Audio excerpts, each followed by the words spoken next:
This podcast is brought to you by Body Armor. DrinkBodyArmor.com. Get your edge. Introducing Body Armor Edge, sports hydration with the boost of caffeine. Here comes John Morant, dribbles up into some full court pressure. He's quick, Josh is blowing by the defense, going coast to coast. One man to beat, and it's the big man. John leaps up. Oh, and hammers With 100 milligrams of caffeine and 1,000 milligrams of electrolytes, there's no better way for John Morant to get his edge. It's more than a sports drink. It's Body Armor Edge. You're listening to EPPN's Today with DW Sports Edition with DW, Mr. Tom Greer, and Snacks.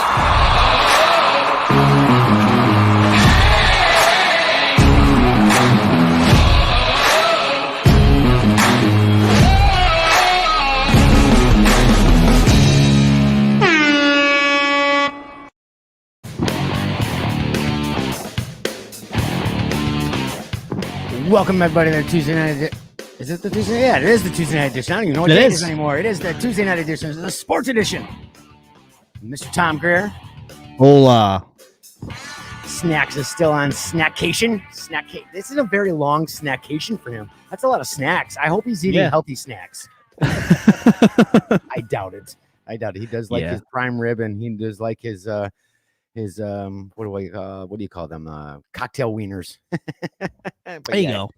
Hopefully we'll get him back next week. He is actually, it is protein. He is actually pretty busy. We joke about the Snackcation. He is definitely not on any vacation. If anybody's not aware, he is the owner, president, CEO of our local semi-pro team, Glens Falls Green Jackets. So they are finally getting their season started up this year after taking hiatus with COVID last year. And if you're also not aware, I am the announcer for the Green Jackets games. I think we get 6 home games this year. Last year, I think I had 5. Last year was my first year. And if you know anything, I know nothing about fucking sports. So having me as the announcer was a little tough. But to give everybody a quick background, because I think I mentioned a little bit before we get into the show. So 2 years ago, I met Hank, aka Snacks, and he started listening to the show, and he's like, you know what, we want to spice up our announcing on the field. And I'm like, okay. And then 6 months, 7 months go by, years. He's like, hey, you want to do it? We'll give you some money and you do it. I'm like, I don't know rules. I go, and semi-pro rules are different than NFL rules for NFL, for football. So I'm like, what do you want me to do? He's like, you're just the color guy. You're the color commentator. I'm like, yeah, but who's doing the play-by-play? Well, we'll figure that out later. And I'm like, I'm freaking out. I'm like, I have no idea what's going on. I'm like, okay, sure. So I brought in my equipment, set all the microphones up, got everything going. Their vice president, Jeff, he ended up being the play-by-play guy. And in between plays, I would be playing music, getting the crowd pumped up, doing ad reads, for our advertising sponsors for the Green Jackets. And halftime, we would do, I would do trivia and I do some contests.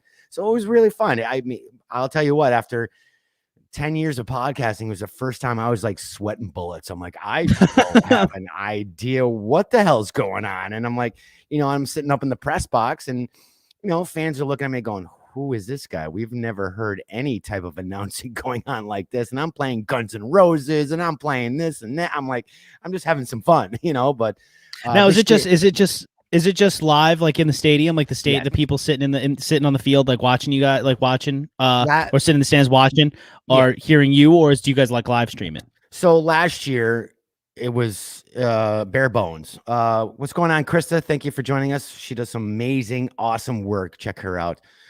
She does some great stuff on Etsy. She does some great pop culture and custom creations.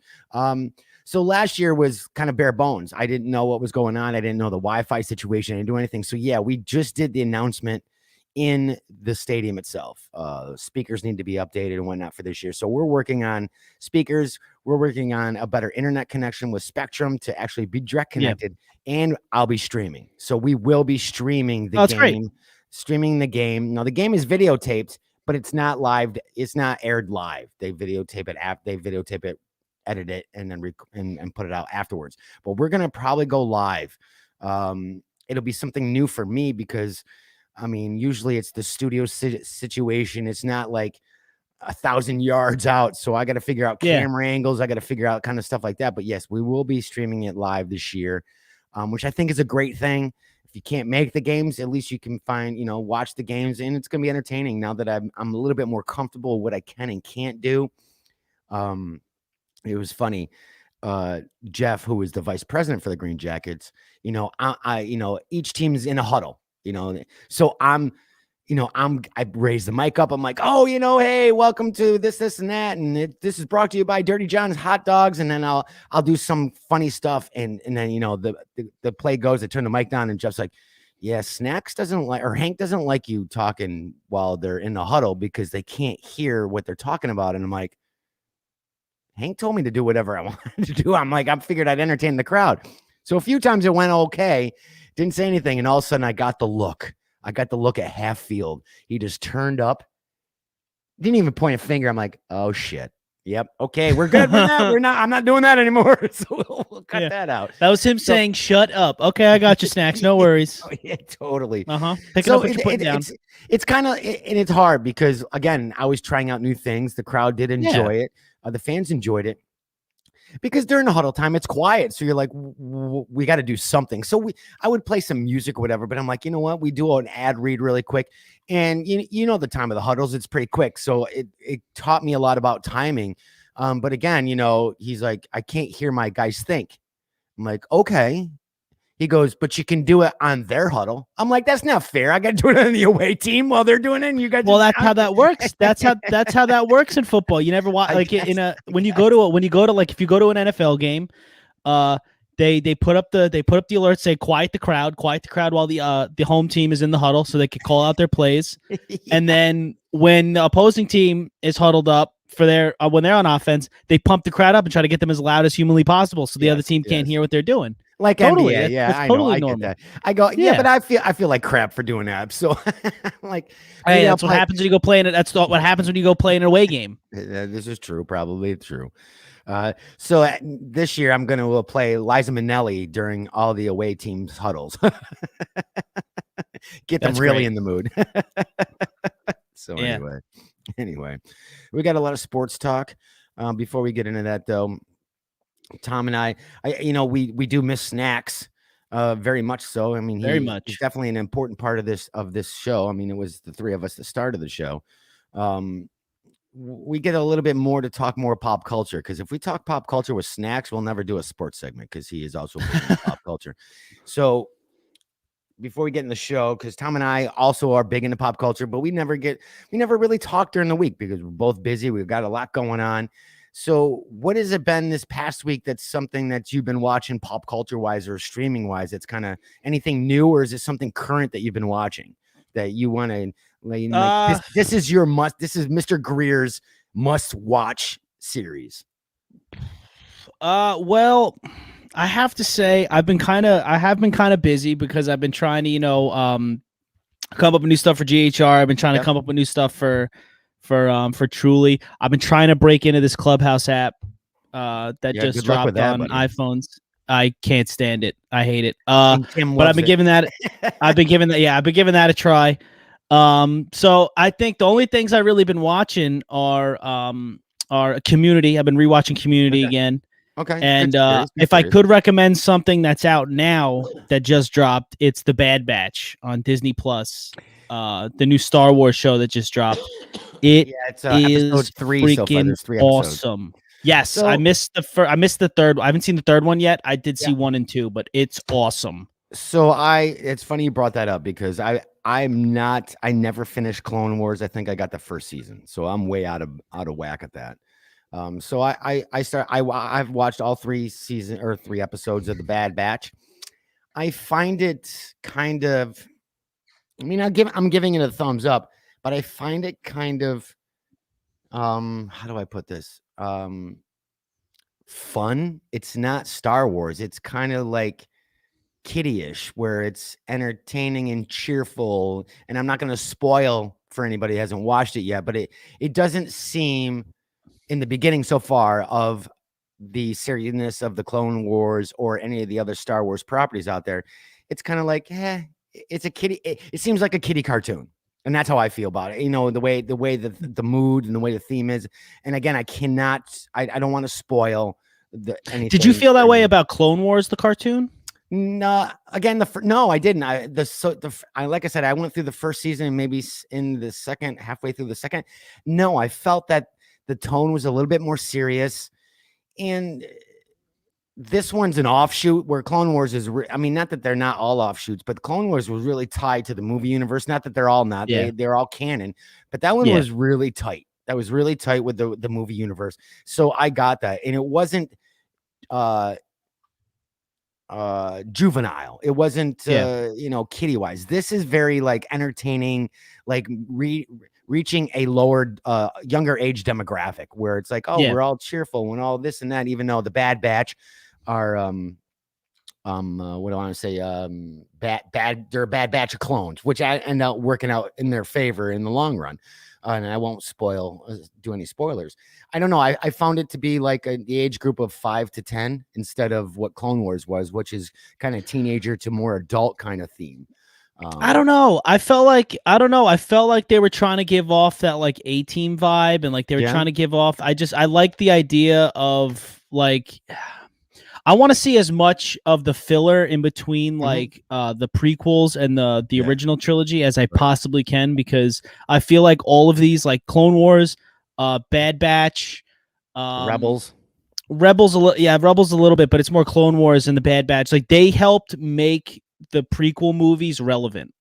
You know, like they filled a lot of the holes. You better not say that too. Don't say that again. Those Lucas haters will come out here and shoot us if you'd say it. It's true though. But that's what I mean. Like the prequel sucked, but they needed Clone Wars, the cartoon, and now they needed the Bad Batch to fill in a lot of the plot holes and a lot of the things that, you know, the prequels left us asking. You know, like they explain a little bit more of Order 66. They explain Order 66 was cool. They explain a little bit more of, they give characters other like personalities and backstories, and you know, we would never got Ahsoka Tano. But no, I think the Bad Batch within the first, I saw the first 2 episodes.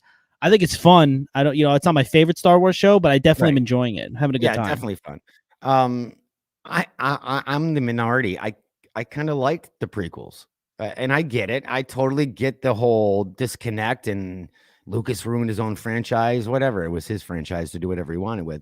I mean, you know, we got more Darth Maul when through Clone Wars and whatnot. So that, yes, you definitely, you're correct. That connected everything. And supposedly he's still alive somewhere. So we may see him again. I didn't mind the prequels that much. Were they the best? Definitely not, but they're definitely not the worst movies I've ever seen. And granted, if you're just talking about the Star Wars franchise, of course, they're the lesser of the 3. But I've rewatched them and I still enjoy them. I mean, well, that's the thing. I enjoy every single, like I enjoy every single Star Wars movie. I don't hate any Star Wars movies, but if I'm going to be honest with myself, the prequels really weren't all that great. Hayden Christensen kind of sucked. I mean, the only character that really was back. And he's coming back. I'll let him have a redemption story. Let's see, because he's going to be John. I think Jon Favreau is going to be. Is he working with Obi-Wan the Kenobi series? He will be in the Obi-Wan Kenobi series on Disney Plus for sure. Yeah, well, so I'm willing to give him another shot, but Obi-Wan Kenobi was like the best thing about the whole prequels. You know, like he was probably the shining star in what was, you know, a kind of a dull one. And it's funny, before we get into the sports edition, and for those people that do watch the sports edition, you're getting some non-sports stuff. So I hope you enjoy that. I feel Obi-Wan, was a bigger character for, now that I just forget the actor's name, which it's like right off the top of my tongue. Ewan McGregor or something like that? Ian McGregor. Yeah.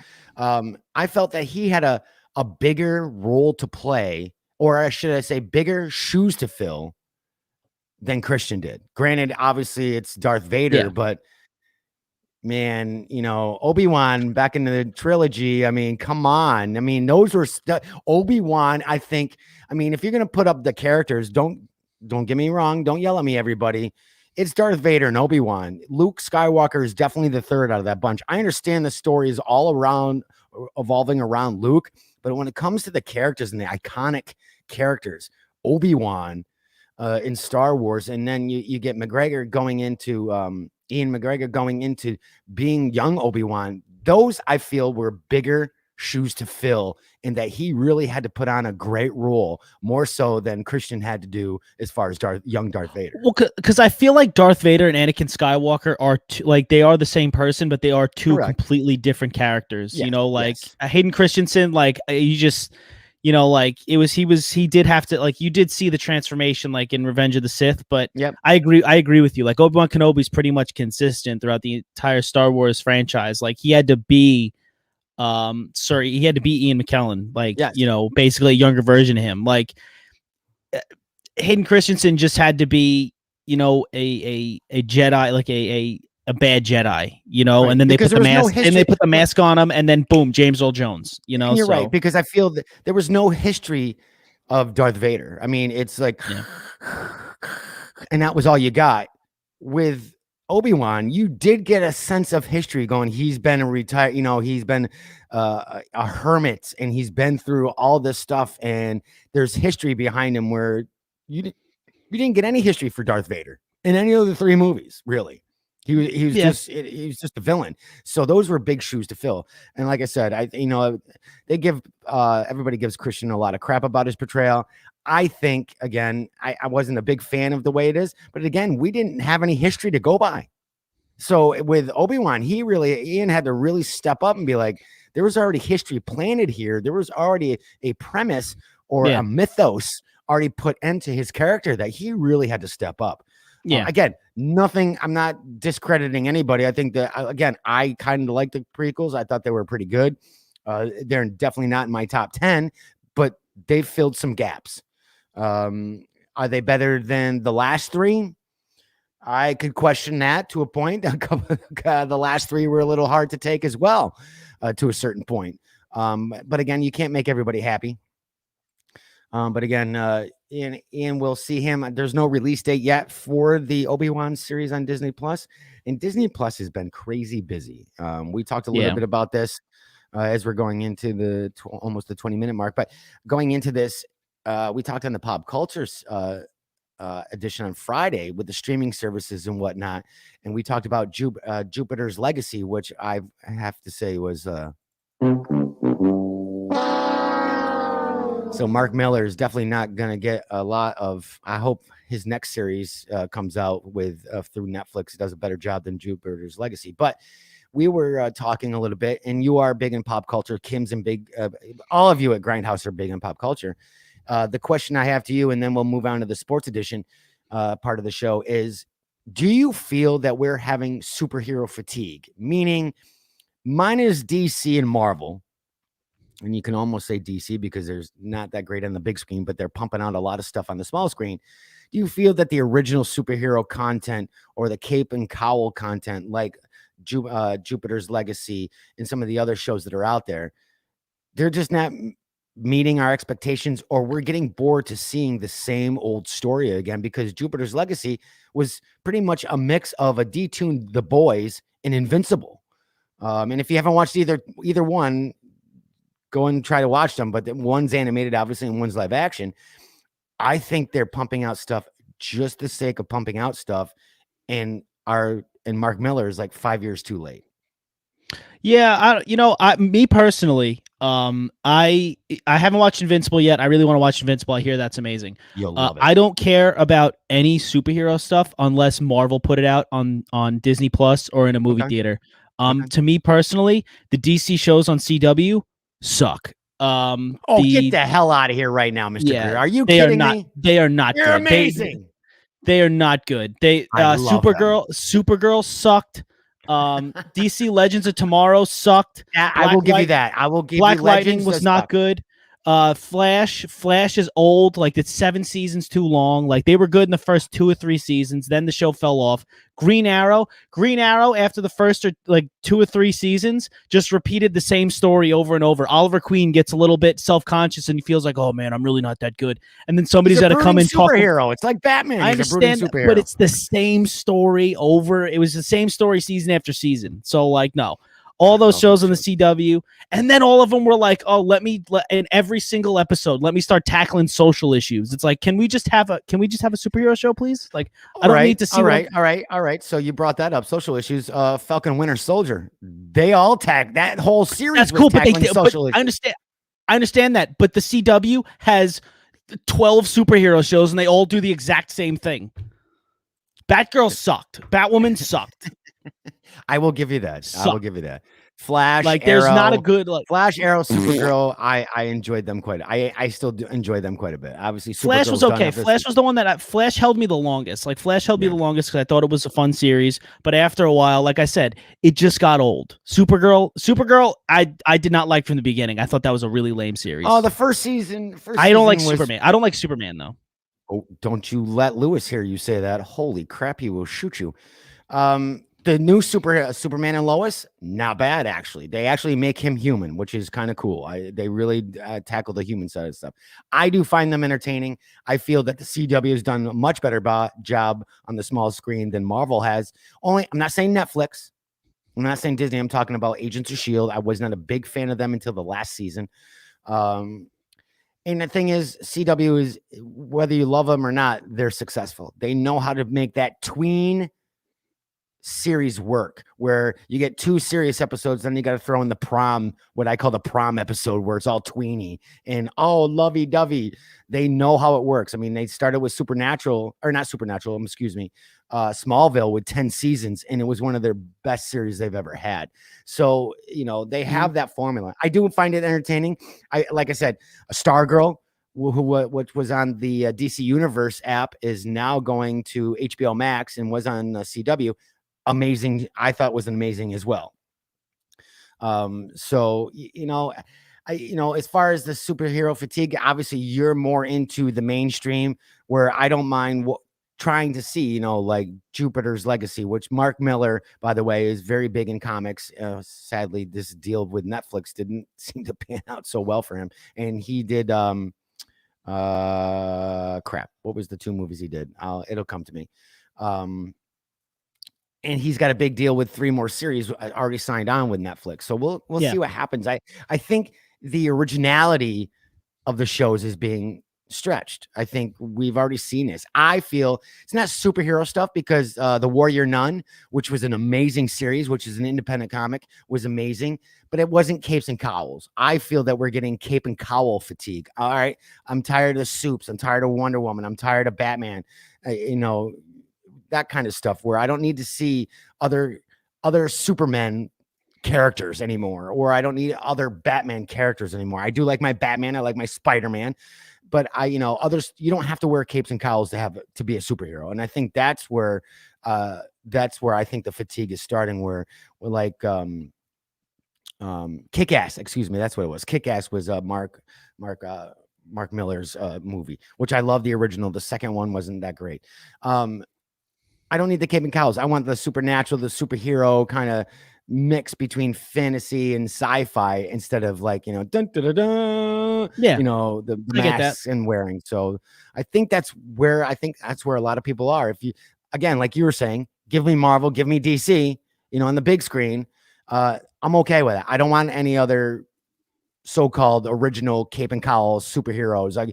Give me, other stuff that's superhero related. I mean, we could go to Venom, or we could, even though that's Marvel/Sony, give us other things that are going on, and that might might work. Yeah, no, I'm totally with that. All right, well, let's get into today's show. Hope you enjoyed that non-pop culture, or that non-sports segment with Mr. Greer and myself. In today's sports edition, as you know, Snacks is still out. NBA play-in starts tonight. Is Shohei Ohtani? I know I screwed that name. Shohei Ohtani. Shohei Ohtani, thank you. The MLB Player of the Year. The Mets pillar falls. Fans now can be introduced to the NBA Hall of Fame. Can be inducted into the NBA Hall of Fame. All that and more when we return. Don't go anywhere, everybody. We'll be right back. Introducing Body Armor Edge. Sports hydration with the boost of caffeine. Kyler Murray drops back, looks downfield. Here comes the blitz. Murray finds an opening. And 99 dives, and he misses. He's got daylight. Murray sprinting, picking up speed. With 100 100 milligrams of caffeine and 1,000 milligrams of electrolytes, there's no better way for Kyler Murray to get his edge. It's more than a sports drink. It's Body Armor Edge.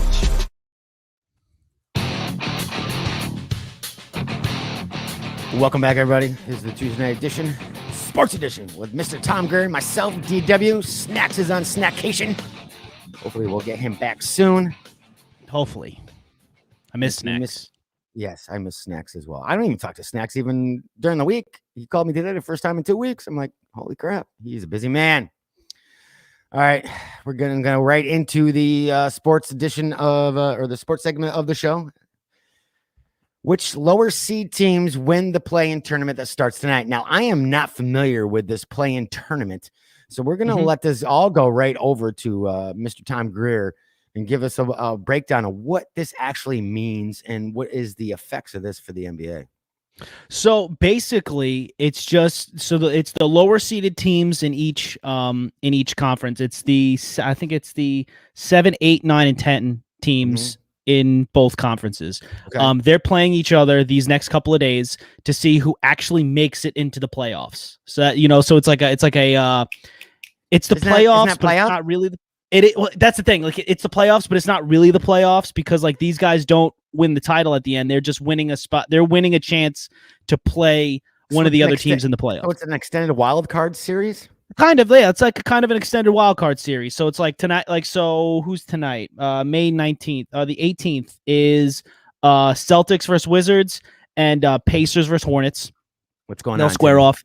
And then tomorrow it'll be Lakers, Golden State, Grizzlies, San Antonio. So Tom, why are they doing it this way instead of doing a regular playoffs? I think it's because it's the COVID season. I think they were experimenting, kind of like because I'm pretty sure, they shortened the season by like 10 games. So I think they expanded the playoffs to, I guess, it's obviously all money driven, so they're maximizing on the cash. And you don't get a division title. You just get a spot. You get a spot. Ticket. Yeah, you get your golden ticket to go and play. You get a spot into the first round of the playoffs. Yeah. Now, do they still not get the division title at this point? No, because basketball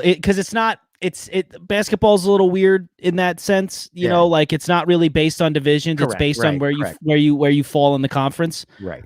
Brian, thank you so much. You're the man. Yes, thank you, Mr. Little. So no, they don't win any divisions. They just earn a spot to continue playing in the playoffs. Gotcha. Which I think is how do you like this? As somebody who's I'm not a rabid basketball fan. I mean, that's well documented. And if you listen to me in any sports medium, you know that I'm not a massive basketball fan. I'm just trying to break into it. I think it's cool. I think it's just, look, I'm of the ilk that if you want to do I think expanded playoffs in any form, in any sport is good for the sport because everybody loves the playoffs. It makes everybody else that much more involved. Like you get more cities, more fans are involved in the playoffs, like them believing, oh my God, I have a shot at winning a title. Like, odds are the Washington Wizards, if they beat the Celtics and beat either the Pacers or the Hornets, they're not winning an NBA title. Right. But I mean, like, it at least gives the people in those cities a shot to watch. They're like, okay, you know what? We just make it. Anything could happen. We'll see what happens. We just have to make it. So, I think it's fun. Some people will say it devalues the playoffs because you get guys with losing records in, but I think it just makes it fun for everybody else, So is it a 1-on-1 and that's it? It's not like the best out of 3, best out of 7. No. You get one shot. Tonight. So like I said, tonight, Celtics Wizards. Whoever wins that game moves on to, what day is it? Game 2 winds up like a March being Madness kind of thing. Yeah. Then the game 2 would move to Thursday. So the winner of the Celtics versus Wizards would play the winner of Pacers Hornets on Thursday, and then that team will go to the Eastern Conference playoffs, and vice versa. Same thing with the other Western. Good or bad, they are adapting to the COVID protocols and less games and making it somewhat kind of fair.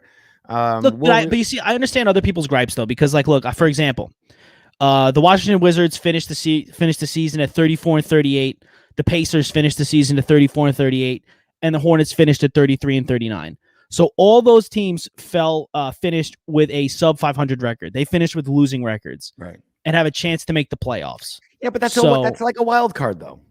And I understand it's a wild card, but hypothetically speaking, now I don't. This is not going to happen because Right.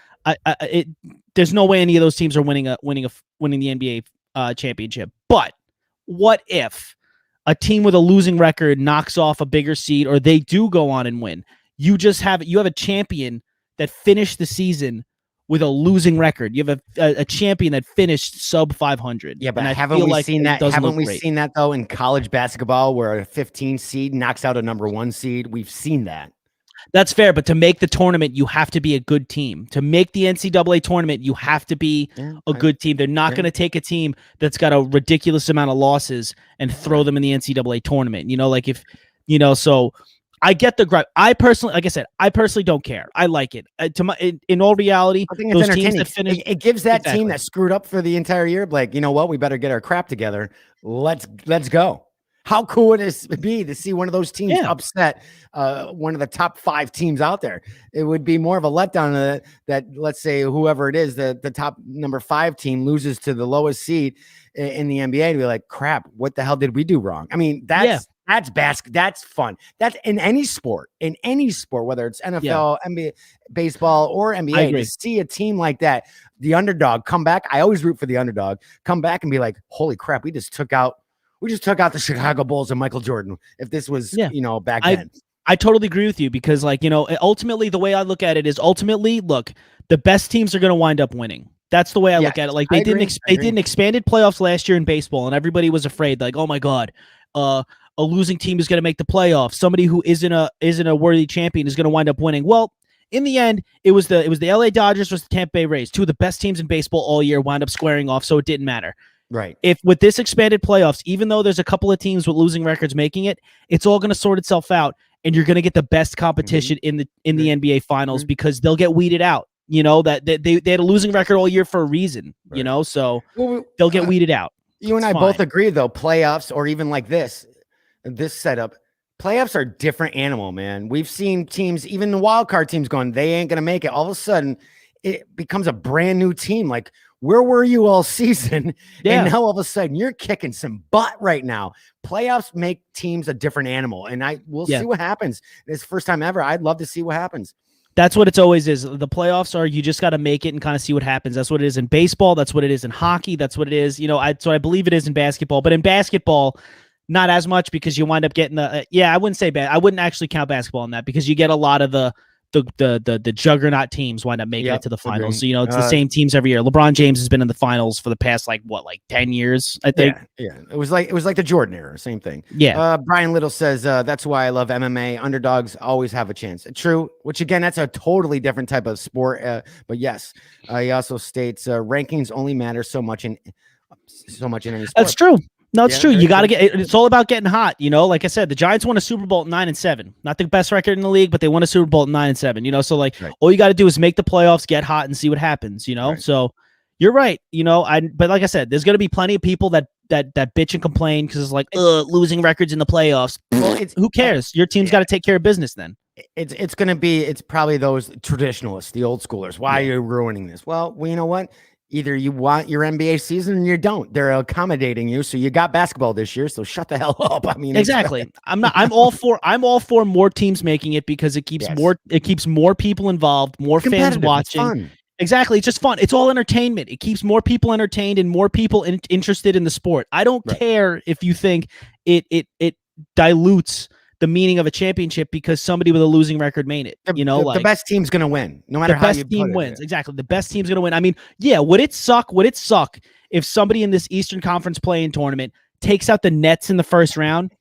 For the NBA, the NBA would be pissed because the Nets are like the best team in the league right now. The NBA would be pissed, but you know what? That's the Nets' fault, though. Look at it this way. That's the Nets' fault. You didn't come to play then. We've seen that in any sport. You've seen that time over time, time after time. You see that. Again, it's not going to happen, but I get what you mean. No, but don't say that. You might jinx them now. I hate the Nets. I hate the Nets. So go ahead. We have to report on this a couple weeks from now, and you're like, "Crap, Tom, you just jinxed the Nets." They're out. I will happily jinx the Nets because I hate the Nets. I'm a Knicks fan. I know. Brian says traditionalists seem to forget that each sport is supposed to evolve.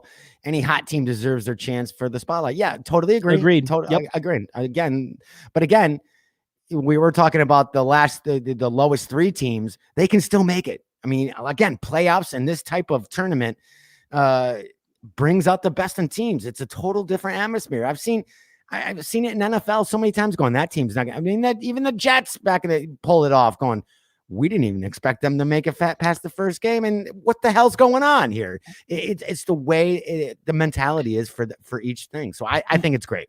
Mark Sanchez took the Jets to 2 AFC championship games and beat the Pats in Foxborough. Anything can happen. Yes, I agree with you. And anything can happen because there's the NBA Coach of the Year. Phoenix Suns coach Monty Williams has been voted as the National Basketball Coaches Association Coach of the Year. It was just announced today. I hold the utmost respect and admiration for the coaches in this league. So to be recognized by my peers is an incredible honor, Williams said in a statement. Williams resurrected the Suns' floundering franchise, leading Phoenix to a 51-21 regular season record and the number 2 seed in the Western Conference playoffs. He led the Suns to their first Pacific Division title since 2007 and became the 5th team in the league history to improve their win total by 15 or more games in successive seasons. Phoenix improved by 17 games this season in a 72-game shortened regular season. I think he's just due. I think it's about time. I mean, granted, there might be another coach out there that's better, but I think it's just due. What do you think, Tom? I can't fault. Look, I can't really be mad because the dude definitely does deserve it. The Suns weren't anything all that great. Like they were a good team. They weren't anything really all that to write home about. And this guy turned them into the number 2 seed in the Western Conference, which is not an easy thing to do. The Western Conference is a rough conference in the NBA. It has been for a while. You get the Warriors, the Rockets, who aren't great right now. The Clippers, the Lakers, Portland's good. Like, you got so many teams that are really good in that conference that to have the Phoenix Suns there is pretty amazing. But what I will say is that team has Chris Paul, a bona fide Hall of Famer, a stud, a guy that pulls a team together. He is absolutely amazing, one of the best point guards to ever do it.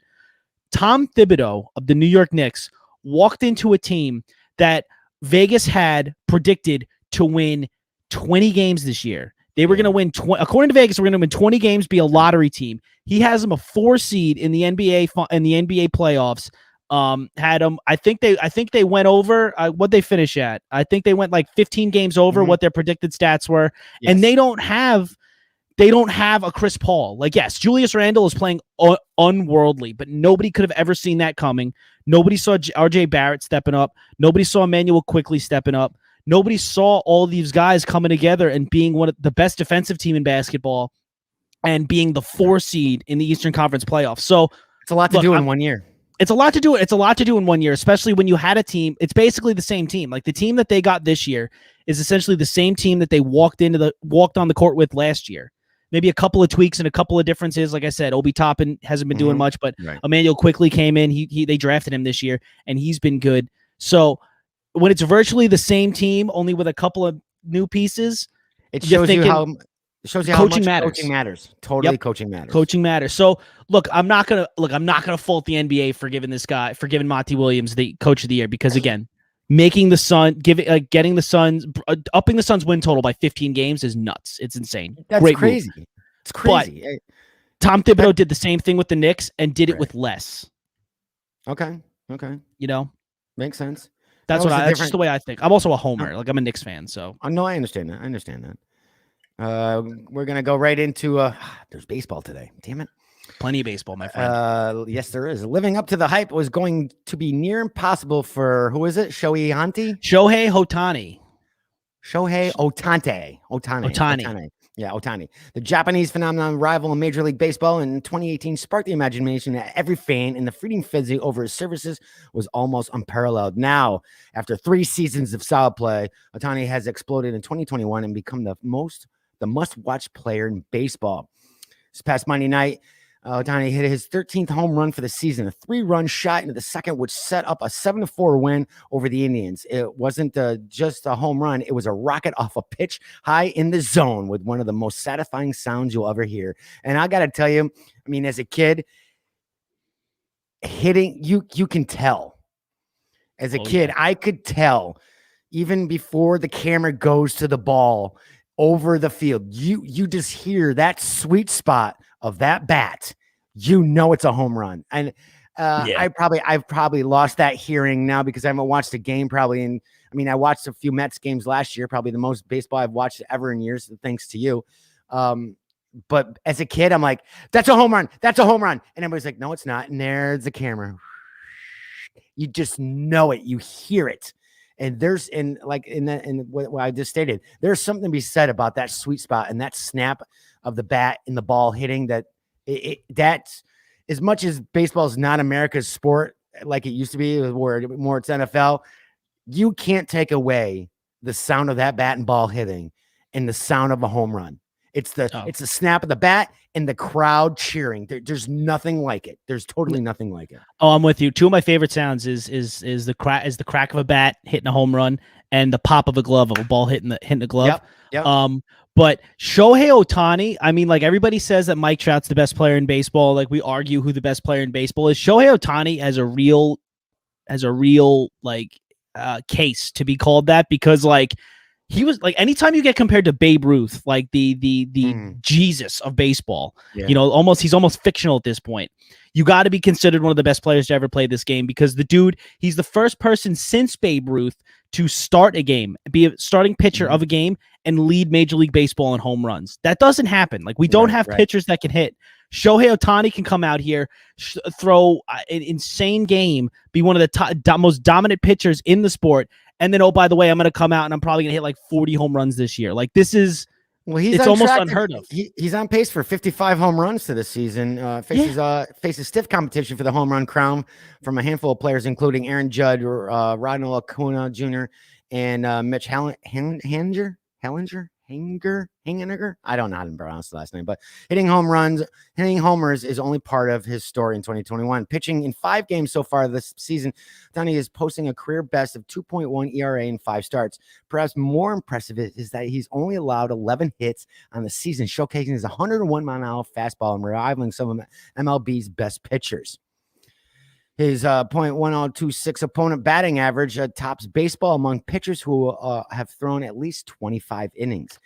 You're right. This is huge. And on top of the fact that Babe Ruth was a drunk smoker. Yeah. No, it's it's just insane. Cause look, you watch baseball all the time, and you watch it, especially when you're watching National League Baseball where the pitchers have to hit. You watch guys take ugly swings and they can't even get bunts down anymore. Like pitchers stepping up to the plate is basically throwing an out away. You're gift wrapping an out to another team. That's what you're doing when you send the pitcher up. Unless it's Shohei Ohtani, because Shohei Ohtani, he'll come up and he'll jack one out of the stadium. Right. Now, we talked about the way the game is played, though. It's changed. I used to love when a batter got up and had the balls to bunt. And maybe that's why I lost the interest to watching, because it's kind of like those really tricky plays in the NFL where they're going to go for the extra 2 points when no, we should be conservative and do this. When you saw, because I was a Yankees fan, you go up and you see whoever, maybe let's say it's Reg Jackson, whoever, and all of a sudden he goes in the bunt stance. You're like, shit's going to get real. What's going to happen now? They don't do that anymore. That for me took away the thrill of the game. Yeah, I can see home runs, and we've talked about the way they might change the balls and whatnot, because it's all a home run game and it's not about getting on base, it's getting into stats. That's what I miss. That's what I miss about the 70s, 80s of baseball. Going, you know what? He could get on base, or he's going to get struck out. What are you going to do? Are you going to be able to make that bunt? That is strategy. That's creative. When's the last time you saw a bunt in a game in the last 2 years? Well, you see it every once in a while, but no, for the most part, the bunt has been taken out of baseball. They don't really do it as much anymore. I miss the old suicide squeeze. Those were literally the best. But no, you're right. Like, you're right. But the thing is like, it just sucks because nobody can do it anymore. They've basically taken it out of the game. And you're right. That's what everybody's been complaining about for years. How cool would that be if the Mets started strikeouts? Well, how cool would it be if the Mets brought back bunting? That would throw everybody off, going, what the hell just happened here? The thing is, enough people do bunt. Like, it does still happen every once in a while. Like, you do see a guy try to drop down a bunt to get a guy over, or he'll try to sneak one by because there'll be a big shift on and nobody will be on the whatever side of the infield. So it does still happen, but you're right. It doesn't happen as frequently as it used to. So, it kind of sucks. They need bunting classes. They definitely need bunting classes, because I've seen the Mets try and bunt plenty and not enough of them can lay them down. But I just have to, I wish Shohei Ohtani didn't play in LA because I'd get to see him more. Right. You know, because he is literally like one of the coolest players to watch. Because like I said, he'll come out, he'll be a dominant starting pitcher, and then, oh, by the way, the next night he'll either DH for the Angels or he'll play. He can even play the outfield if you want him to. The dude can literally do everything on a baseball field. You ask him to, he'll do it, and it's awesome. It's amazing, awesome. And I feel like he's being wasted with the LA Angels because they're never going to be they're never a team that contends regularly. Maybe Uncle Stevie maybe Uncle Stevie will buy him for next year. Yeah. I don't know what his deal's like with the Angels, but right. Uncle Stevie can afford him. Yeah, probably. Well, he definitely can. But yeah, it's just it's amazing. It really is just so unbelievably crazy how insanely good this dude is at baseball. Like, how old is he, Tom? Shohei? How old is Shohei Ohtani? I actually don't know. Let me Google that. He's got to be pretty young, but we're going to go right on. As I mentioned, the Mets. The Mets had a scary moment the other night at 26. 26. Sorry, he's 26 years old. Okay, so he's got a few years underneath his belt, definitely, to keep going as a great pitcher. He'll be going. He'll be going for a while now. So getting into it, the Mets did have a scary night last night. New York Mets outfielder Kevin Pillar took a 94-mile-an-hour fastball to the face from Atlanta Braves reliever Jacob Webb in the 7th inning of their series opener. New York Mets won 3-1 in that. It was a direct hit. Miller did not have time to turn his head, obviously, and he fell to the ground bleeding immediately. Facial injuries. Don't get me wrong, this is serious, but facial injuries, they bleed a lot more than any other body part. But yes, this is definitely serious. Pillar was able to walk off the field under his own power. The team released an update in the status Tuesday morning after Pillar underwent a CT scan at a local hospital. Now, I did not watch the game. Now, back in the day, depending on how, we don't want to say the pitcher blatantly did this. We're not saying that when I didn't watch the game. Back in the day, that would have been a bench clearer. That would have been, that would have been, you know what? Oh, yeah. You're dead. As we just talked about one great pitcher and coming to another relieving pitcher, we know back in the day, there's dirty baseball. There were intentional hits. We've known this. It's been stated. It's been there.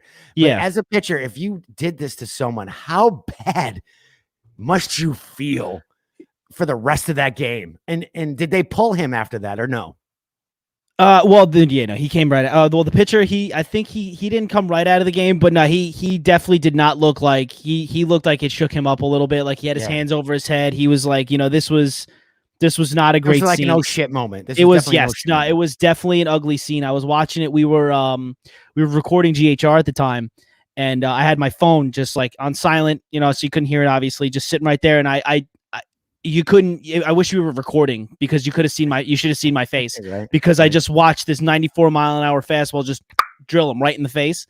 And it was probably one of the most gruesome things I've ever seen. What was crazy is he said something to the Braves manager texted him right after.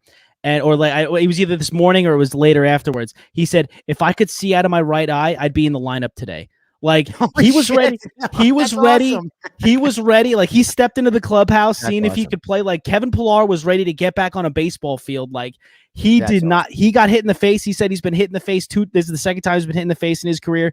It's not a big sample size. He'd be ready to go. Like he is a gamer, man. He is literally he is a give me warrior. An eye patch and I'm ready to go. Let's go. Yeah, like that's so crazy. I mean, he did a press conference, and if you see his face, he's got two black eyes. His his nose is all swollen. It looks like freaking Owen Wilson's nose because it's a little crooked. And he said he's like, I feel good, is what he says. He says, I feel good. Wow. Like that's insane. Like if you've seen him and the dude's ready to go play baseball, it's absolutely crazy. It was an ugly scene, but I'm glad the dude's okay. Nice. And, he's been one of the best players on the Mets this year. Like he's been absolutely amazing. So, you don't see that every day. You definitely don't. It was pretty freaking crazy. Just a bit outside. It was really just ugly, a bit though. Inside. That's what it was. Just a bit. Yeah, it was. If you go watch the replay, it's friggin' rough. I should have pulled the video clip up of that because I did not watch the It game, is. so. Yeah, it is really rough. We're going to take a quick break. When we come back, it is Today in Sports History, brought to you by Adventure Family Fun Center. And then we're going to shift a little bit and go back into the NBA. Don't go anywhere. Calling it a day, Carrie? Oh, no, there's more. Like what? More reps, more steps. More this, more that. More time to breathe. More hustle. More grind. There's more to carry underwear. And I should wrap by midnight. Impressive. And there's more to Body Armor Light with natural sweeteners, no sugar added, and only 20 calories.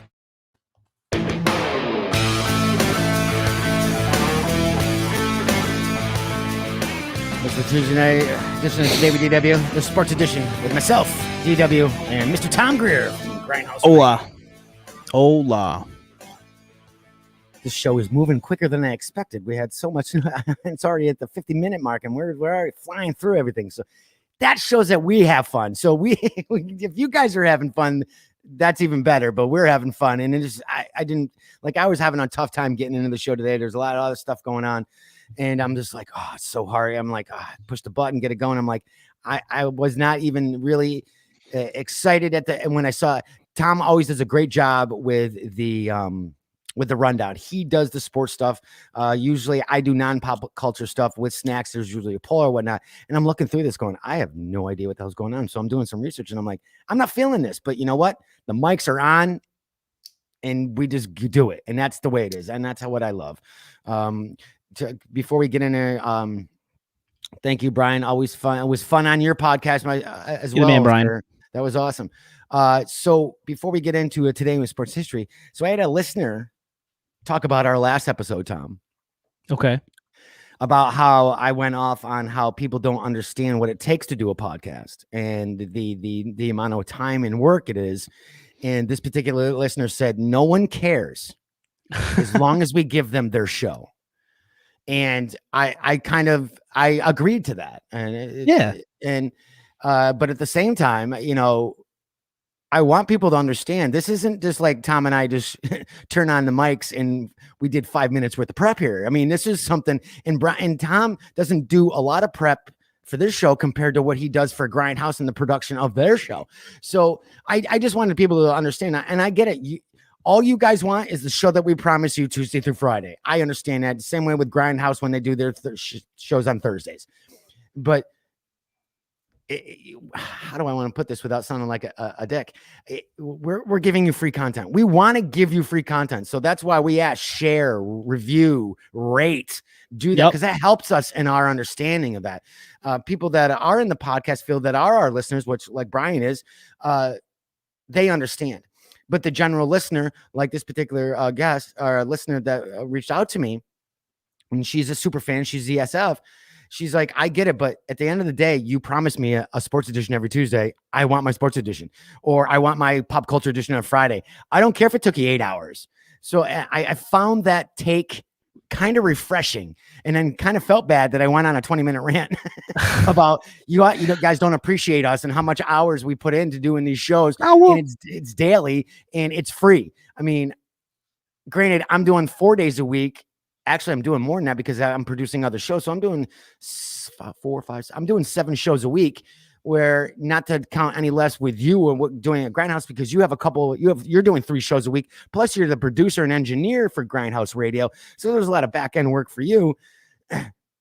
People need to understand that a little bit. I go and I said, and I kind of felt bad going, well, if you guys don't like it, I'll put a paywall up and we'll go to Patreon. If you really care about this show, then go over to Patreon. I'm not going to do that, everybody.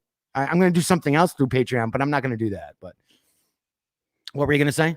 No, I was just going to agree. I was kind of agreeing with you. I get that because, like in any form of media, like if it's stuff that you enjoy watching, you don't really care about the production of it. You just want to see, you just want to consume your media. You don't care how long it took them to produce The Mandalorian. You're just like, I just want to watch The Mandalorian every week. That's all I care about. Make sure my episodes are there. But don't you watch the behind the scenes of making The Mandalorian? I actually didn't. I do. I like that. And she mentioned maybe I should do a behind the scenes podcast and videotape of what it takes to do a daily show 4 days a week or any of the shows that I'm doing. Yeah. Some people might not give 2 craps about it, but some people may like, some people will. Wow. It took you that long. It usually takes me 2 to 3 hours a day, not the sports edition, but Wednesday, Thursday, and Friday. It takes me about 2 to 3 hours to prep for the show because we have more segments in here. Here's the sports, but I break everything down. 2 to 3 hours for an hour show. So that's 4 hours out of my day. I get it. I'm not asking you for while you play the violin. It's not an 8-hour shift, but I have other things that I have to do. I have a day job. I got other things that I'm doing. So, and I do enjoy it. But again, it's not like, hey, I just researched shit for 10 minutes and then just pulled it out of my ass. But like I said, I wanted to bring it up because I feel that was a fresh take for a listener to say, you know what? We love your shows, but at the same time, we don't care about the back end. Just give us our damn shows that you promised us. So I thought that was pretty cool. Brian says, agreed. That's why I have my donation page through Ko-Fi, no paywall, but a tip jar. Yep. Yeah. Understand in case the listener wants to tip you. Yep. For a cup of coffee. No, I get it. I totally understand how you feel about that, totally. Brian. Everybody has their own things. I mean, technically it is free. Grindhouse gets paid. They have their advertising sponsors. We get paid or I get paid in a way with our advertising sponsors, but still, I thought it was a fresh take on that and thought it was kind of cool that a listener actually reached out and said, hey, you know what? This is how it is. I'm like, that's very quit complaining. Hey, that's not. Quit your complaining. Just give me my show. All right. Dance monkey. Yes. Well, you know what? You know what she said? She goes, you know what? Us, the listeners are your boss. Now, if you're working your day job, your boss is telling you what to do. She's kind of correct. Our listeners do dictate what's going on. I mean, if I had no listeners or whatnot, I wouldn't be doing this. So you listeners dictate pretty much what we do. I would say even Brim would probably agree with us that the listeners dictate what we do. If we had a bad show, we're going to hear about it. We're going to get a bad review. So you guys are our boss. But I think but you see, the thing is I think it's kind of a balancing act. You're somewhere in the middle on that because, to be honest with you, like, yes, I do everything to please the fans and make everybody happy and approve and have the listeners approve. Like I do that. I do put out content hoping that the fans are going to enjoy it. But I also selfishly want to do things that I enjoy doing, of course, because if I'm not enjoying doing it, the fans sure as hell ain't going to enjoy doing it. So they may have suggestions. They may have things. I'll take all of them into consideration. But if it's things that I don't feel like I'm going to enjoy doing, I'm not going to do them. Because if I'm not going to enjoy what I'm doing, you're sure as hell not going to enjoy what I'm doing. Right? Because it's going to show on your show. Yeah, definitely. Oh, that was one of the biggest things I learned when I went to broadcasting school was you have to. They can hear you if you're enjoying it and you're smiling behind the mic. The person on the other end listening can absolutely hear it. Totally. They'll be able to hear if you're down at the dumps, depressed, sad, frowning the whole time. Yep. They'll be able to tell in the way you're speaking and the way you're presenting yourself. But if you're enjoying what you're doing, you're smiling, you're happy. All of them are going to hear it, and they're gonna be locked in with you. Like 100%. They're gonna be like, okay, this guy's enjoying it, so I can get behind what he's doing. Right. Sadly, or she's doing. Sadly, we're on camera, so they can see it. Yeah, exactly. So when I'm having when I'm putting on my droopy dog impression, I should have stayed in bed. Don't want it. All right, let's get right into it today in sports history. Brought to you by Adventure Family Fun Center. They are now open inside and outside. All right, so let's see what we got for Friday, 3 to 9 p.m. Saturdays, 11 a.m. to 9 p.m. Sundays from 12 to 6 p.m. And guess what, everyone? We have a new code, just like we did last year, which did very well for us last year. The new code, if you are a listener of the Today with DW or pretty much Earplug Podcast Network, if you use code DWADV2021, we need to get a shorter code, Snacks. You get 6 go-kart tickets for $35, which is $10 off the regular price. That's right, 6 tickets. So bring your friends, your family. Tom, we're finally going to get Tom and Kim and maybe Brim up here. Me and Kim were talking about it this past weekend. We got to get you up here. Brim might be tough to get up here, but we definitely got to get you guys up here. Oh, no, he'll come. He'll come. He's a busy man. You know that. I know he's a busy man, but we'll get him to do it. It's okay. Right, I could peer pressure him. All right. That's cool. So anyway, get your friends, your family, 6 tickets. Now, I want to tell everybody, usually we do a quick ad, but you know what? These guys have been an advertiser and a sponsor of us since almost the beginning. It's a 5-minute go-kart ride. And let me say, you're like, really, just 5 minutes? I am telling you this right now. It'll be the longest, funnest 5 minutes you had in your life, because every time I go around, I'm like, are we done yet? Are we done? I mean, not that because I'm not enjoying myself. I'm like, that's got to be the last lap. That's got to be the last lap. And you want to beat the guy. You're like, come on. So again, get 6 tickets with the code DWADV 2021 and get 6 tickets for $35, $10 off the regular price, which is $45. Now, they are making reservations. I'm not sure. We'll find out more information. I believe the reservations for indoors only. As far as the go-karts, you don't have to necessarily, I don't think you have to make reservations, but I'll confirm that. But you do have to wear your mask at all times. While go-karting, you have to wear it underneath the pavilion when you get set in the car. But the minute the engines start, you can pull the mask off and you're mask free while you're racing the go-karts. And again, it's so much fun with everybody. I want to know the results. Kim can smoke Tom in a go-kart race. Whoa, you're calling out the shots already here. Look at that go. We will be doing it. We'll be doing a contest. There will definitely be a race. We might even be able to get just us on the track. So it'd be me, Kim, Tom, Brim right off the bat's going to lose because odds are we can't even put him in a go-kart because he's a very large man. So if they give him the double-seater, Tom, myself, Snacks too. Tom, myself, and Kim are going to be in the running because there's less weight. And I'm telling you what, I think I bet you if Tom and Kim got in a double go-kart, they could still beat Brim. Because if Brim doesn't get out in the beginning, I think Tom and Kim could probably beat them. And we should try that. We put Brim against you and Kim in a double go-kart. That would be so funny. You're right, Brian. Brim is the Bowser of go-karting. But no, you see, the thing is Kim, the thing about Kim, and I wish she was here to vouch for this. She's not on tonight. She's in Clubhouse, isn't she? She's deep in a Clubhouse hole currently. She's an addict. They need a Clubhouse addict. They need to start a Clubhouse room. That's a Clubhouse addict support group. Hi, my name is Kim, and I'm a Clubhouse addict. She is. She admits it too, so I'm good. But Kim is one of those people that you might not know it, but she is sneaky good at like so many things. Like for whatever reason, she's good at pool. Would have never guessed that. She's a freaking marksman at darts. Would have never guessed that. She's good at bowling. So Brian, I'm gonna let you know now. Fully believe it. If we went down there, I would have no doubt in my mind that Kim would smoke all of us in go-kart. Oh, okay. All right. We'll have to take that. Well, again, visit venturefamilyfun.com for more information and hours and contact them. Like I said, all their insides are open. They have that kind of sounded weird. All their insides. Their inside is open. Snack bar, go-karts, laser tag, paintball. I still want the guys to do a paintball go-kart. Maybe they'll give us the day. Maybe we'll do something. Cool. The first time you said it was like, that's dangerous. I go, that's not dangerous. Just because we're moving. I mean, it is dangerous, but just because it's dangerous doesn't mean it's not fun. No, definitely not. So take it away in today in sports history. Today in sports history, in 1934, Jimmy Fox, not Jamie Foxx, hit his first home run at Kaminsky Park to the center field bleachers, which is pretty cool. 1956, Mickey Mantle hits a home run from both sides of the plate for a record third time. If Mickey Mantle would have stayed healthy, man, he probably would have been the best players to ever suit up. 1950, no, I said 56 already. 1968, Al Kaline hits his 307th home run, surpassing Hank Greenberg as a Tiger. Oh, shit. 1971, the Stanley Cup Finals at Chicago Stadium in Chicago, Illinois.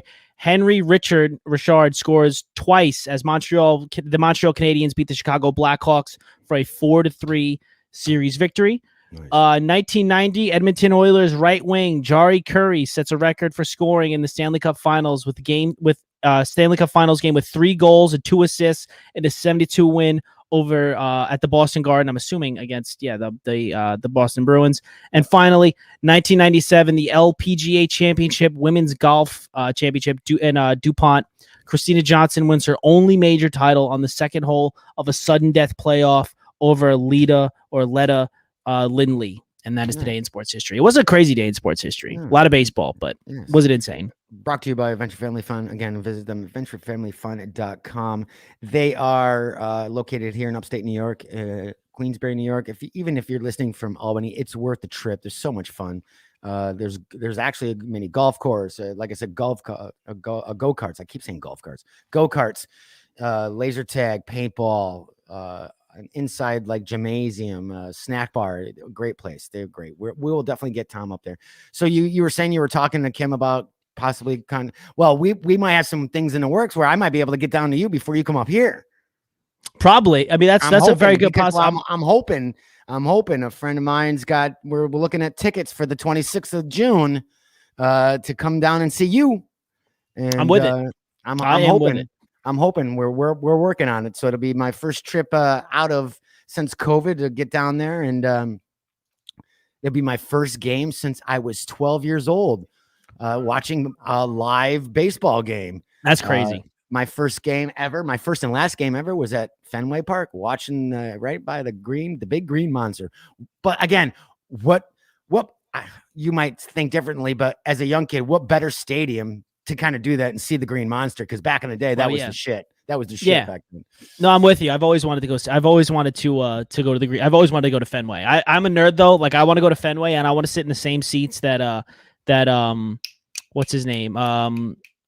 Oh my God, from Field of Dreams. Kevin Costner and James Earl Jones, the two seats that they were sitting in. I want to sit right there.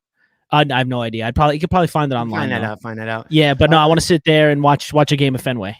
Nice. That would be cool. That would be fun. It's one of the few like old stadiums left. It's like that, and I want to go to Wrigley Field. I missed out on going to Wrigley Field once. I got to go there. But no, I'd love to go to Fenway Park. But before we get into the last thing, we're moving on to baseball. Would you buy a seat if they sold the stadium seats? From where? From Fenway? Yeah. Oh well, I wanted to buy a seat from Shea Stadium when they tore Shea Stadium down. But those seats they wound up being really expensive. I have a clubhouse, like a dugout seat, or not dugout, but the clubhouse, like where the players get changed and stuff like that. I have one of my parents at my parents' house. We have a chair from there, which is really cool. It's really cool. It is really cool. But no, I would have. Yeah, no, I would absolutely. I'm one of those people. I'd absolutely love to buy a seat from. I would buy a seat. I would even buy just because of the memories of being at that game. I would buy a seat. Probably have to take a 5th or 6th, 7th, 9th job out or whatever. They're expensive. Yeah, they wind up getting expensive.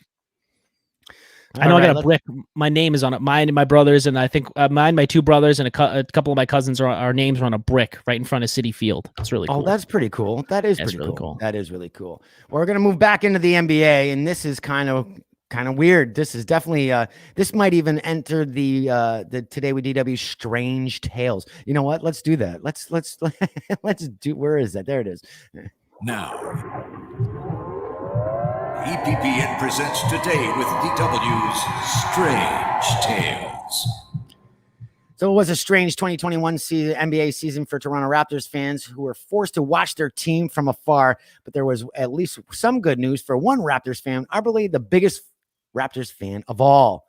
Yeah, I'm not going to be able to mention this guy's name. Rahabita? Sure.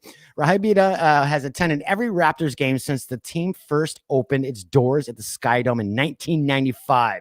He's become an icon off the court for Toronto, always sitting in his courtside seats just under one of the nets. In March 2020, Instagram Live, Giannis Antetokounmpo. Thank you. Jokingly called Bahata the most annoying Raptors fan when Drake popped on the stream to ask a question. Raptors superfan Nav Beata, which I know I'm ruining that last name, was inducted into the Basketball Hall of Fame. Let me repeat this again. He is not a player. He is a SF. He is the NBA's version of our podcast SF. He was inducted in the Basketball Hall of Fame this past weekend, becoming the first ever to join the Hall of Fame. Bahata has attended every Raptors game, as I said. Now after Toronto awarded Bahata with a 2019 championship. See, he's got a championship ring. The Raptors superfan has a beautiful Basketball Hall of Fame ring to add to his collection. Are you kidding me right now? That's kind of cool. It's cool, but I can't imagine. It's insane that they just let a fan be a part of the National Basketball, like the Basketball Hall of Fame. He's the only one. He is the only one. And you know how much it probably cost him? You probably paid it. People don't understand. Yeah. People don't understand that when you get the star in the Walk of Fame, that is not free. You have to pay for your own star to be put on there. Yeah. So anybody, pretty much myself, you, Brim, anybody who has the money can get a star on the Hollywood Walk of Fame.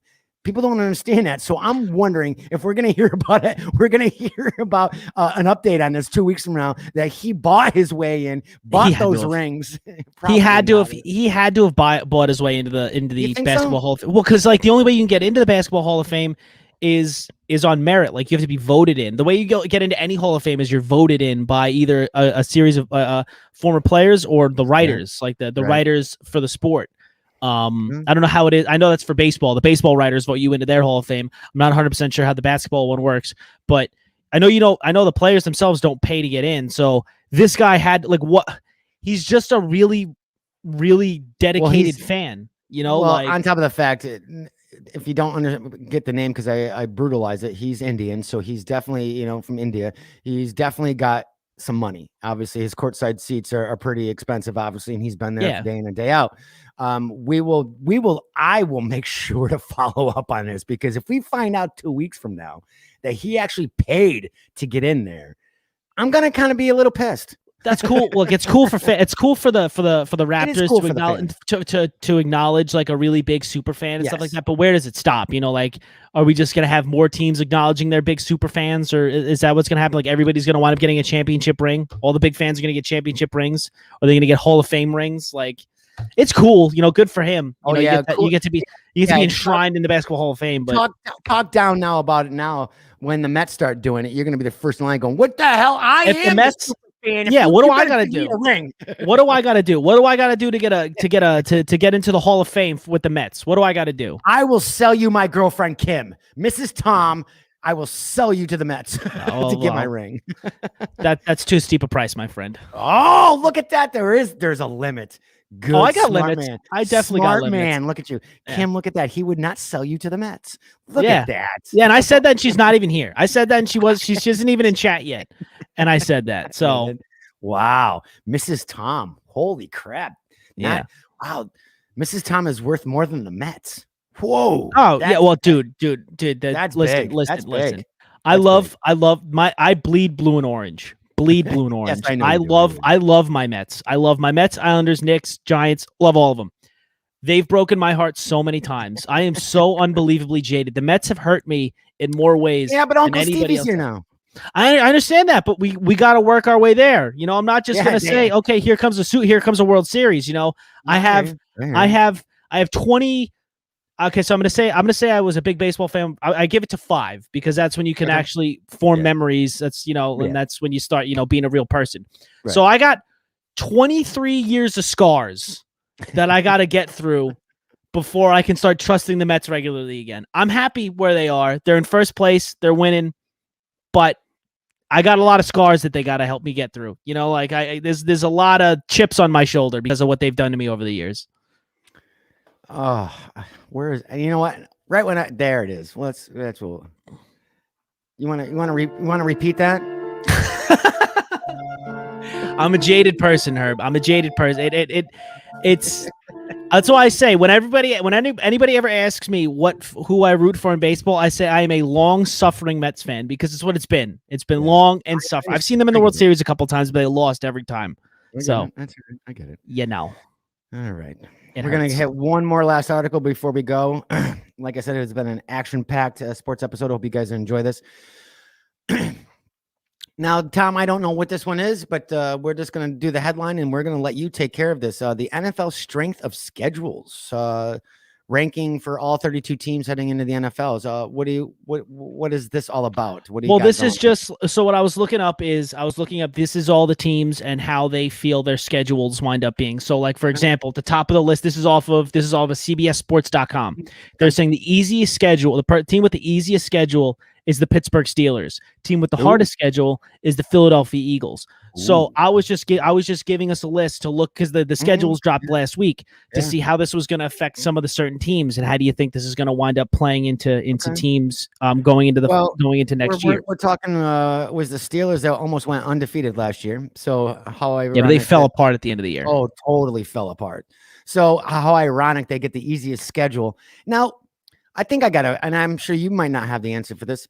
Who makes the schedule? Who it is the deciding factor on the schedule? Because we've seen, and it's kind of ironic with the Patriots, every other year, it's like 1 year, the beginning and half of the season is light as hell for the Patriots. And then the second half of the season's hard as hell. Then the year later, the first half of the season's so hard. And then the second half is so easy. I want to know who's the man who makes the schedule. I want to talk to the man. I just Googled it, and this is according to Wikipedia. The NFL uses a strict scheduling algorithm to determine which teams play each other from year to year based on the current division alignments and, the final division standings from the previous season. So they take all like the records and stuff like that, decide which divisions are playing each other, and they have their algorithm just pump out a schedule. Yeah, they have a guy named Joe sitting in the back going, I picked number 4. That's the Steelers. Put them up. his name is Algorithm. Yes, I love it. I love it. So let's look at this list. Obviously, you said the Steelers first. Second, the Ravens. So they're saying that they're going to have the easiest season. Now, is this the entire season in the first half, second half? Because that changes it's the whole season. Too. No, it's the whole. No, it's the whole season. It's like it's just taking all the teams that they're going to be playing this year and then saying this is who's going to have the easiest road throughout the season. These generally don't mean anything because the thing is the NFL is a crapshoot. Like you never know who's going to be good any given year. Like you have a draft pick with new players. You have no idea what the hell is going to happen. Oh, no, absolutely. I mean, like, it could absolutely change everything. I just think it's interesting when you look at the strength of schedule types of situations and seeing how some of these teams are going to wind up favoring, Like, a lot of people think it's going to be the Browns' year. The Browns have the 9th easiest schedule in all of the league, So it says the Steelers and the Ravens have this first and second easiest schedule. So is that going to affect, how that division winds up shaking out? You don't really know. I personally think the Browns are winning the division. Patriots tied at 19. The Patriots and Jets are tied for 19th for the hardest seasons or for the easiest season. Again, the Jets, they can never have an easy season because they suck. Patriots, they got a tough road to fill, especially from last year. And the Buccaneers, they're 29. They're 4th from the last. Well, you knew they were going to get a hard schedule. They won the Super Bowl last year, So the better you play this year, the worse of your schedule you get next year. Well, I also think that's how that algorithm works. I think it also play that great. I think it also depends on which divisions you're going to wind up because you're going to play your own division and then you play an added division. I think you get an added conference too. So it just depends on who else you're going to wind up getting matched up with because that changes every year. I think like the NFC East plays the NFC West this year, if I'm not mistaken. So yeah, it all depends on who you wind up playing. And the Cowboys are second to last, and they really sucked last year. They should be way up. They should be in the top 10. So it says, if you're curious about the scheduling formula, here's how the NFL does it. Under the formula implemented in 2002, every team plays 17 games as follows. I'm just basing this. I'm assuming what Tom said through the algorithm. Home and away against is 3 division opponents, 6 games. The 4 teams from other division within its conference on a rotating 3-year cycle, which is 4 games. The 4 teams from a division in the other conference on a rotating 4-year cycle. This is getting hard to follow. 2 intra-conference games based on the prior year's standings, which is 2 games. These games match a first place team against the first place teams in the 2 same conference divisions that the team is not scheduled to play that season. The second place, third place, and fourth place teams in the conference are matched in the same way each year. Holy crap. 1 interconference game based on the prior year's standings on a rotating 4-year cycle, which is the 1 game. These games match a first place team from one division against a first place team in an opposite conference division that team is not scheduled to play that season. The second place, third place, and fourth place teams in each division are matched in the same way each year. The home conference of that game will rotate each season. And if you took 4 apples, 3 guys, 1 guy being Jewish and a bartender, how many people would be left after the 3rd game of the first season? I'm like, what the hell is going on here? Wow, that's pretty confusing. So that's basically the rundown of the algorithm that Tom just mentioned to you. So that's pretty crazy. That is pretty crazy. On that note, everybody, thank you so much for joining us on tonight's Sports Edition. As always, I'd like to give thanks to our advertising sponsors. Of course, Body Armor. Drink BodyArmor.com. Visit their website to find a location near you. Make sure you try their brand new energy drink, Body Armor Edge. It is endorsed by Mr. Tom Greer. I believe he likes the yellow one because I love all of them. All the ones they sent us were amazing. because he doesn't know flavors. He rates his taste by color. Some fan called I'm him 9 out years about old. Yeah. Some fan called him out about a month ago about that. I don't care. I like the where's this? I like turtles. Yeah, so I like turtles. I like turtles. I like the red one. So anyway, but again, visit drinkbodyarmor.com. Adventure Family Fun Center. Amazing sponsors and advertisers. Thank you so much. Visit them at adventurefamilyfun.com. And lastly, but never forgot, the Shirt Factory up here in Glens Falls, New York. ShirtFactoryGF.com. They are starting May 21st. Again, one of the biggest food truck corrals in upstate New York. Bigger than New York City, bigger than Poughkeepsie. We have it up here. Amazing every Thursday night from 4:30 to 8 o'clock. Amazing food, live music. Outdoors is finally open. They're still meeting the mask protocols, 6 feet distance. Not sure if there's going to be the bounce houses and face painting yet, but we'll keep you up to date with that. But it'll be back outside again. And again, I say people who live in Saratoga, Albany, maybe even farther. Albany is about an hour away from us. It's worth the travel. Come up early, spend the day there. There's amazing shops, and have some great dinner with your family and friends. And it's a great time. We're gonna hopefully be doing some live remotes from there soon. On that note, as always, Tom, last words for tonight. Just to say, I like to tell everybody, go on podcasts. If you're thinking about it, just go out and do it. Set up a mic and just start talking into it and see what you can come up with. What are you, Kevin Smith now? Yeah, I am. There you go. I agree. Get out there, get a podcast. And if you have problems with podcasting and you're like, I don't know what to do, guess what? You can contact earplugpodcast@gmail.com, because that's what the studio does. You bring the voice, you bring the topic, we have the gear. You can do the same thing down in Long Island with GHR. You can go down to their studio as well. Yes. And you might even be able to have Tom as your producer. Maybe. That would be awesome. So again, where can they reach out to you if they want to set up a podcast? DM me at It's Mr. Greer everywhere on social media, and I will help you out with whatever you need. Awesome. There you go. Look at that. 2 studios coming together. It's a family, baby. Potter and family, all about it. Everybody have a great evening, and I will see you tomorrow. This has been an Earplug Podcast presentation. Found on earplugpodcast.com, iTunes, SoundCloud, and wherever your favorite podcasts are found.